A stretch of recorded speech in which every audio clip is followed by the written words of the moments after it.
ഈ പ്രവാസികളുടെ കഥ പറയുന്ന അല്ലെങ്കിൽ പ്രവാസ ലോകത്തിൻ്റെ കഥ പറയുന്ന പ്രവാസികൾ പ്രൊഡ്യൂസ് ചെയ്യുന്ന സിനിമകൾ, അതിപ്പോൾ UAE-യിലാണെങ്കിലും UK-യിലാണെങ്കിലും എവിടെയാണെങ്കിലും അങ്ങനെയുള്ള സിനിമകൾ നമ്മൾ നോക്കുകയാണെങ്കിൽ അതിലിടയ്ക്കും തലയ്ക്കുമൊക്കെ നമുക്ക് പ്രൊഡ്യൂസർമാരെ ചിലപ്പോൾ കാണാൻ പറ്റും. പ്രൊഡ്യൂസ് ചെയ്തിട്ടുള്ള ആളുകൾ, അതിൽ ഫണ്ട് മുടക്കിയിട്ടുള്ള ആളുകൾ, ചിലപ്പോൾ അവരുടെ ഫ്രണ്ട്സോ റിലേറ്റീവ്സോ ആയിട്ടുള്ള അഭിനയമോഹമുള്ള ആളുകൾ. ഇവരെ പലരെയും നമ്മൾ കാണാറുള്ളത് ഏതെങ്കിലും ഒരു പാട്ട് സീനിൽ ഇങ്ങനെ ചിരിച്ചുകൊണ്ട് നിൽക്കുന്ന 1-2 ഷോട്ടോ അല്ലെങ്കിൽ ചുമ്മാ വന്ന് ഷെയ്ക്ക് ഹാൻഡ് കൊടുത്തിട്ട് പോകുന്നതോ അങ്ങനെയൊക്കെയാണ്. ചില ഘട്ടങ്ങളിൽ നമ്മൾ അവർക്ക് 1-2 ഡയലോഗുകൾ ഉള്ളതൊക്കെ കേൾക്കാറുണ്ട്. ചിലതൊക്കെ കാണുമ്പോഴേ നമുക്കറിയാം ഡയറക്ടർ പോലും ആ എടുത്ത് വിടുക എന്ന് പറഞ്ഞ് എടുത്തതാണോ എന്നൊക്കെ നമുക്ക് തോന്നിപ്പോകാറുണ്ട്.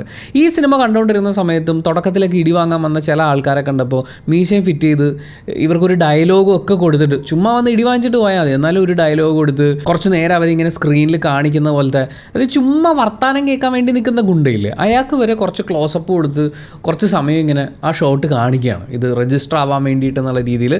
അങ്ങനെ കുറേ ആളുകൾ ഈ സിനിമയിൽ ഉണ്ടെന്ന് എനിക്ക് തോന്നി. AB ബിനിൽ തിരക്കഥ എഴുതി സംവിധാനം ചെയ്തിട്ടുള്ള ഏറ്റവും പുതിയ സിനിമ പൊങ്കാലയെ കുറിച്ചാണ് നമുക്ക് സംസാരിക്കാനുള്ളത്. ജാക്സൺ ജോൺസൺ ആണ് ഇതിന്റെ ക്യാമറ വർക്ക് കൈകാര്യം ചെയ്തിട്ടുള്ളത്. പുള്ളിയുടെ പണി പുള്ളി പരമാവധി വൃത്തിക്ക് എടുക്കാൻ വേണ്ടി ശ്രമിച്ചിട്ടുണ്ട്. അജാസ് പുക്കാടനാണ് ഇത് എഡിറ്റ് ചെയ്തിട്ടുള്ളത്. ഷൺമുഖ പാണ്ഡ്യൻ അദ്ദേഹമാണ് ഇതിന്റെ കളറിസ്റ്റ്. രഞ്ജൻ രാജിന്റെ മ്യൂസിക് ആണ്.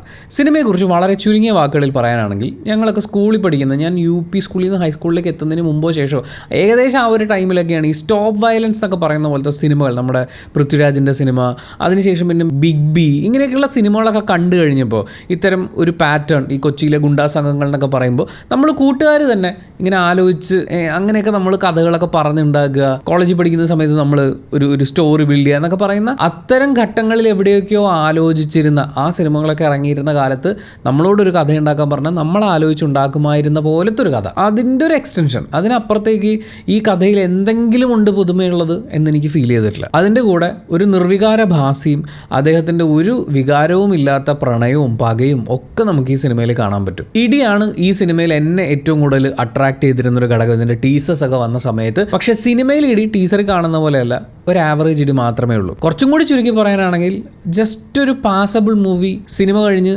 തിയേറ്ററിന് പുറത്തേക്ക് ഇറങ്ങുമ്പോൾ ഒന്നുമില്ലാത്ത ഒരു അനുഭവം സമ്മാനിച്ചിട്ടുള്ള ഒരു സിനിമ എന്നാണ് പൊങ്കാലയെക്കുറിച്ച് എനിക്ക് പറയാനുള്ളത്. നമുക്ക് പതിവുപോലെ പോസിറ്റീവ്സിൽ നിന്ന് ആരംഭിക്കാം. ഒന്നാമത്തെ പോസിറ്റീവ്, ഇതിനകത്ത് ഒരു പള്ളത്തി അങ്ങനെ ഒരു ട്രാക്ക് ഉണ്ട്. ആ ട്രാക്ക് കുറച്ച് രസമുണ്ടായിരുന്നു കേൾക്കാൻ വേണ്ടിയിട്ട്. ബാക്ക്ഗ്രൗണ്ട് സ്കോറും പരിപാടികളൊക്കെ കൊള്ളായിരുന്നു. പക്ഷേ അവസാനമൊക്കെ ആയപ്പോഴേക്കും മറ്റേ ഡിൻഡിഗ് അങ്ങനെ മ്യൂസിക് കിട്ടതുപോലെയൊക്കെ തോന്നിപ്പോയി. പക്ഷേ കുഴപ്പമില്ല, അവരവരുടെ വർക്ക് അത്യാവശ്യം വൃത്തിക്കെടുക്കാനുള്ളൊരു ശ്രമം നടന്നിട്ടുണ്ട്. ക്യാമറ ആംഗിളുകളും പരിപാടികളൊക്കെ എനിക്ക് നന്നായിട്ട് തോന്നി. പക്ഷേ ചില ഇടങ്ങളിൽ, അതായത് ഇപ്പോൾ കടലിൻ്റെ അടുത്തുനിന്ന് ഇവരുടെ വീട്ടിലേക്ക് വരുന്ന ഒരു സ്ലോ മോഷൻ ഷോട്ടാണ്, ഈ ആകാശത്ത് നിന്ന് ഇങ്ങനെ വരുന്ന ഷോട്ട്. ആ ഷോട്ട് അവർ ഷൂട്ട് ചെയ്യുന്ന സമയത്ത് സ്ലോ മോഷൻ ആക്കാൻ ഉദ്ദേശിച്ചിരുന്നില്ലെന്ന് തോന്നുന്നു. കാരണം ഒരുപാട് ഫ്രെയിം ഡ്രോപ്പ് വന്നിങ്ങനെ ടക്ക് ടക്ക് ടക്ക് ടക്ക് ടക്ക് അങ്ങനെ പോകുന്ന പോലെ തോന്നി. ഇത് പല സിനിമകളിലും നമ്മൾ കാണാറുള്ളതാണ്. സ്ലോ മോഷന് വേണ്ടി എടുത്തിട്ടുള്ളതല്ലാത്തൊരു ക്ലിപ്പ് സ്ലോ മോഷൻ ആക്കുന്ന സമയത്ത് ഒരു ഫ്രെയിം ഡ്രോപ്പ് വരുന്ന പോലത്തെ ഒരു ഫീൽ, അത് സിനിമയിൽ അവിടെ ഇവിടെയൊക്കെ ആയിട്ട് ഇങ്ങനത്തെ കുറച്ച് ഷോട്ടുകളിൽ ഫീൽ ചെയ്യുന്നുണ്ടായിരുന്നു. വേറെ കുറച്ച് കാര്യങ്ങളുണ്ട്, അത് നമുക്ക് നെഗറ്റീവ്സിൽ പറയാം. രണ്ടാമത്തെ ഒരു പോസിറ്റീവ് പറയാനാണെങ്കിൽ തരക്കേടില്ലാത്ത ഇടി എന്ന് പറയാം. കാരണം ഈ സിനിമയിൽ എന്തെങ്കിലും ജീവനുള്ളൊരു പരിപാടി നമ്മൾ കാണുന്നത് കുറേ ആൾക്കാർ അങ്ങോട്ടും ഇങ്ങോട്ടൊക്കെ തെറിച്ചു പോകുന്നതും കുറച്ച് സാധനങ്ങൾ പൊട്ടുന്നതുമാണ്. അപ്പോൾ ആ തരക്കേടില്ലാത്ത ഇടി വേണമെങ്കിൽ നമുക്ക് പോസിറ്റീവ്സിൽ വെക്കാം. പക്ഷേ എനിക്ക് വർക്കാവാതെ പോയ കാര്യങ്ങളിൽ ഒന്നാമത്തെ കാര്യം, യാതൊരു ഇമോഷണൽ കണക്റ്റും ഫീൽ ചെയ്തില്ല എന്നുള്ളതാണ്. സിനിമയിൽ കുറച്ച് ആൾക്കാരൊക്കെ ഉണ്ട്, അവർ രാവിലെ വീട്ടിൽ നിന്ന് കുളിച്ചൊരുങ്ങി വരികയാണ്, എന്തൊക്കെയൊക്കെ പണിക്ക് പോകുന്നു, അങ്ങോട്ടും ഇങ്ങോട്ടൊക്കെ വർത്താനം പറയുന്നു, എന്തോ നടക്കുന്നു എന്ന് പറയുന്ന പോലെയാണ്. ഇതിനകത്ത് പ്രണയമുണ്ട്, അമ്മപാസമുണ്ട്, അച്ഛൻപാസമുണ്ട്, കുറേ സാധനങ്ങളുണ്ട്. പക്ഷേ ഇതൊന്നും ഫീൽ ചെയ്യുന്നില്ല. ഇവൻ ഇങ്ങനൊരു നായകനുണ്ട്, ഇവൻ ഇടിക്കാൻ ഇറങ്ങിക്കഴിഞ്ഞ് അവൻ ഭയങ്കര ഇടിയാണ് എന്ന് പറയുന്ന അത്രയേ ഉള്ളൂ. കത്തിയും വാളും കൊടുവാളും മിഷ്യങ്ങളും ഒന്നും കൊണ്ടുവന്നാലൊന്നും ഇവനെ കൊല്ലാൻ പറ്റില്ല എന്ന് പറയുന്ന പോലത്തെ ഒരുത്തൻ. അതിൻ്റെ ഇടയിലാണ് വിഷ്വലിൽ ഞാൻ നേരത്തെ പറഞ്ഞ കുറേ കൊക്കും കാക്കയും പറക്കുന്ന ഷോട്ടുകളൊക്കെ പ്ലേസ് ചെയ്തിട്ടുണ്ടായിരുന്നു. എന്തിനാണതെന്ന് എനിക്ക് മനസ്സിലായിട്ടില്ല. ബോട്ടിൽ നിന്ന് വെള്ളം പോകുന്ന എന്തോ ഒരു ഷോട്ടാണെന്ന് തോന്നുന്നു, അത് കുറച്ച് നേരം ഇങ്ങനെ വെച്ച് കാണിക്കുന്നുണ്ട്. സമയം പോകുന്നു, കാലം കഴിഞ്ഞ് പോകുന്നു എന്നൊക്കെ സൂചിപ്പിക്കാൻ വേണ്ടിയിട്ടാണോ എന്ന് എനിക്കറിയില്ല. പക്ഷെ അങ്ങനെയൊന്നും പ്ലേസ് ചെയ്യേണ്ട ഒരു ആവശ്യം അവിടെ ഇല്ലായിരുന്നു. കാരണം ഓൾറെഡി ഈ സിനിമയിൽ കാലം കഴിഞ്ഞ് പോകുന്നു എന്നൊക്കെ ഉള്ളത് ഒരാളിരുന്ന് കഥ പറയുകയാണ്, ഒരാൾ എഴുതുന്നു, ആ എഴുതുന്നത് പുള്ളി ഇങ്ങനെ പറഞ്ഞുകൊണ്ടിരിക്കുകയാണ്, അതിൻ്റെ കൂടെയാണ് ഈ കഥ കാണിച്ചുകൊണ്ടിരിക്കുന്നത്. പിന്നെ എന്തിനാണ് ഇങ്ങനെയുള്ള ഷോട്ടുകളൊക്കെ വെച്ച് അതിൽ സമയം കളയുന്നത്? കാരണം ഒരു ഇമോഷണൽ കണക്റ്റും ഇല്ലാതെ ഇത് 2-2.5 മണിക്കൂറിലേക്ക് നീളുമ്പോൾ നമുക്ക് ഭയങ്കരമായിട്ട് ബോറടിക്കും. രണ്ടാമത്തെ കാര്യം, എനിക്ക് ഇതിൻ്റെ കളർ ഗ്രേഡിങ് ഭയങ്കര സംഭവമായിട്ട് തോന്നിയില്ല. പ്രത്യേകിച്ച് തുടക്കത്തിൽ തുടക്കത്തിൽ ബ്ലാക്ക് ആൻഡ് വൈറ്റ് ആയിട്ടാണ് ഈ ശ്രീനാഥ് ബാസിയുടെ ഒക്കെ കുട്ടിക്കാലം കാണിക്കുന്നത്. അത് ശരിക്കും ബ്ലാക്ക് ആൻഡ് വൈറ്റ് അല്ല, കളറിൽ ഷൂട്ട് ചെയ്തിട്ട് അവർ ചുമ്മാ ഡീസാച്ചുറേറ്റ് ചെയ്ത് വിട്ടു. പറ്റിച്ചതാണോ എന്ന് ചോദിക്കാൻ തോന്നിപ്പോയി അത് കണ്ടു കഴിഞ്ഞപ്പോൾ. അതുപോലെ തന്നെ ഒരു ഷോട്ട് ഉണ്ട്, ഇവർ ബാറിൽ വെച്ച് സംസാരിക്കുമ്പോൾ ഈ വില്ലന്മാരിൽ ഒരാളെ കാണിക്കുന്ന ഒരു സിംഗിൾ കട്ടാണ്. ആ ഷോട്ട് എന്തിനാണ് പ്ലേസ് ചെയ്തതെന്ന് എനിക്ക് തോന്നിപ്പോയി. കാര്യം അത് ഗ്രേഡ് ചെയ്തിട്ടില്ലേന്ന് തോന്നി. ഭയങ്കര ഫ്ലാറ്റായിട്ടുള്ള ഒരു ഫൂട്ടേജ്, 1-2 സെക്കൻഡ്സ് എന്തോ ഉള്ളൂ, പക്ഷേ അതെന്തിനാണ് അവിടെ വെച്ചതെന്ന് തോന്നിപ്പോയി. ഗ്രേഡ് ചെയ്യാൻ മറന്നാണോ അതോ അങ്ങനത്തെ ഒരു ഗ്രേ സംഭവമാണെന്ന് കാണിക്കാൻ വേണ്ടി ചെയ്തതാണോ എന്ന് എനിക്കറിയില്ല. മൂന്നാമത്തെ കാര്യം, വയലൻസും ആക്ഷനും പ്രോമിസ് ചെയ്യപ്പെട്ട പോലെ ഒന്നും ഡെലിവർ ചെയ്തിട്ടില്ല എന്നുള്ളതാണ്. നമ്മളിതിൻ്റെ ടീസർ കാണുന്ന സമയത്ത് ഒരു ഹെവി വയലൻസ് സിനിമയാണ് പ്രതീക്ഷിക്കുക. അത് കഴിഞ്ഞ് വന്നിട്ടുള്ള ട്രെയിലറിലാണെങ്കിലും ഇടി പെരുന്നാൾ പരിപാടി എന്നൊക്കെ പറയുന്ന പോലെയാണ്. പക്ഷേ ഈ സിനിമയിൽ നായകൻ എന്തെങ്കിലും ചെയ്യണമെന്ന് വിചാരിച്ചിട്ട് ചെയ്യുന്ന, കാരണം അവന് തൊടാൻ പറ്റൂല, കത്തിയും വാളും ഒക്കെ ആയിട്ട് വരുന്ന 8-10 പേരെ അവൻ പുട്ടുപോലെയൊക്കെ അടിച്ചിടും. പക്ഷേ അവൻ ആരുടെയും ദേഹത്തൊരു പോറൽ പോലും ഉണ്ടാക്കുന്നത് നമ്മൾ കാണുന്നില്ല. അവനത് എന്തെങ്കിലും ചെയ്യുന്നത് അവസാന ഭാഗത്തേക്ക് വരുമ്പോഴാണ്. അവിടെ ഈ പറഞ്ഞ പോലെ എനിക്കതിനകത്തൊന്നും തോന്നിയില്ല ഈ പറയുന്ന വയലൻറ്റ് ആക്ഷൻ പരിപാടികളിലൊന്നിലും. പിന്നെ അടി തുടങ്ങിയ ബാസി മാത്രമേ ഉള്ളൂ എന്ന് പറയുന്ന പോലത്തെ ഒരു പ്രത്യേകതയുണ്ട്. കാരണം ഒരു 2 കൂട്ടുകാരൊക്കെ ഉണ്ട്, അവരെല്ലാവരും കൂടി ഒരുമിച്ചാണ് അടിയെങ്കിൽ അടി തുടങ്ങിയാൽ പിന്നെ ശ്രീനാഥ് ബാസി മാത്രമേ അടിക്കുള്ളൂ. അതും അടി കൊള്ളുന്നുണ്ട്. സാധാരണ സിനിമയിലെ നടന്മാരെ നമ്മളങ്ങനെ അടി കൊള്ളുന്ന കാണാറില്ല, കൊടുക്കൽ മാത്രമാണല്ലോ നായകന്മാർ ചെയ്യുക. പക്ഷെ ഇവിടെ കൊള്ളുന്നുണ്ട്, നല്ല അടി കിട്ടുന്നുണ്ട്. പക്ഷേ വലിയ ഇരുമ്പിൻ്റെ ടൂളൊക്കെ എടുത്ത് വെച്ച് വേറൊരാളെ തല്ലിയ ഒറ്റയടിക്ക് അവൻ വീഴും. പക്ഷേ ശ്രീനാഥ് ബാസിനെ അറഞ്ച് മുറഞ്ഞ 4 പേര് വട്ടം കൂടി ഇന്ന് തല്ലിക്കഴിഞ്ഞാലും ബാസി അറിയില്ല.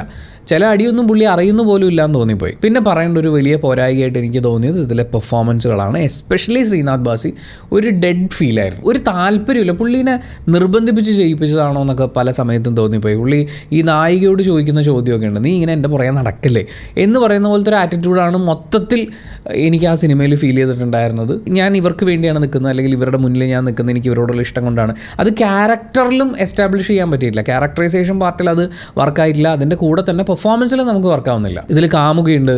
ഞാൻ പുള്ളിക്കാരിനെ പ്രാവെന്ന് പറയുന്നൊരു സിനിമ തൊട്ട് കാണുന്നതാണ്, പല സിനിമകളിലായിട്ട് കണ്ടു. നമ്മുടെ എന്തിനാടാ കൊന്നിട്ട് സിനിമയിലും പുള്ളിക്കാരി തന്നെയായിരുന്നു നായിക. ഈ സിനിമയിലേക്ക് വരുമ്പോഴും ആ സിനിമകളിലൊക്കെ എന്താണോ ചെയ്തത് അതൊക്കെ തന്നെയാണ് ഇതിനകത്തും ചെയ്യാനുള്ളത്. ഒരു പ്രകടനത്തിന് വേണ്ടിയിട്ടുള്ള എന്തെങ്കിലും അങ്ങനെ ആ ക്യാരക്ടറിലില്ല, പുള്ളിക്കാരിയിൽ നിന്നും ഉണ്ടാകുന്നില്ല. പിന്നെ ഇടയ്ക്കൊരു ഡോൺ വരും, പുള്ളി നല്ല രസമായിരുന്നു. അതായത് ഇതിലെ ക്യാരക്ടറൈസേഷൻ പാർട്ടിലുള്ള ഇങ്ങനത്തെ ഒരു സ്ഥലത്തേക്ക് എന്തായാലും മറ്റേ കള്ളക്കടത്തൊക്കെ ആയിട്ട് വരുന്നൊരു ഡോൺ പോലത്തെ ഒരു ഐറ്റം വരണമല്ലോ. അപ്പോൾ താടിയൊക്കെ വളർത്തി മറ്റേ ബൈനക്കുലർ വെച്ച് കാര്യങ്ങളൊക്കെ വീക്ഷിക്കുന്ന ഒരാൾ വരുന്നുണ്ട്. പുള്ളി വന്ന് വൻ ഡയലോഗും കാര്യങ്ങളൊക്കെയാണ്.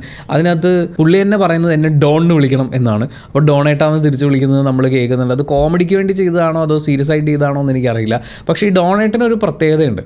പുള്ളി ആരെങ്കിലും വിളിച്ച് ഭീഷണിപ്പെടുത്തണമെങ്കിൽ തന്നെ ആദ്യം സ്ലോ മോഷനിൽ നടന്നു വരും. പുള്ളിയുടെ കൂടെയുള്ള ആൾക്കാരെയൊക്കെ കാണുമ്പോൾ നമ്മൾ ഈ പിണങ്ങി നിൽക്കുന്ന പിള്ളേരെയൊക്കെ നമ്മൾ ഒരുമിച്ചൊരു വരിയായിട്ട് നിർത്തി എങ്ങനെ ഇരിക്കും, അങ്ങനെ ഇവർ ആറ്റിറ്റ്യൂഡ് പിടിച്ച് നിൽക്കുന്നതാണ്. പക്ഷേ ഈ ഡോണിൻ്റെ കൂടെ നിൽക്കുന്നവരെല്ലാവരും നമ്മൾ ഈ സ്കൂളിലെ അസംബ്ലിക്ക് പ്രാർത്ഥനയുടെ സമയം വരുമ്പോൾ ഇങ്ങനെ കുനിഞ്ഞു നിൽക്കൂലേ, അതങ്ങനെ നിൽക്കുകയാണ്.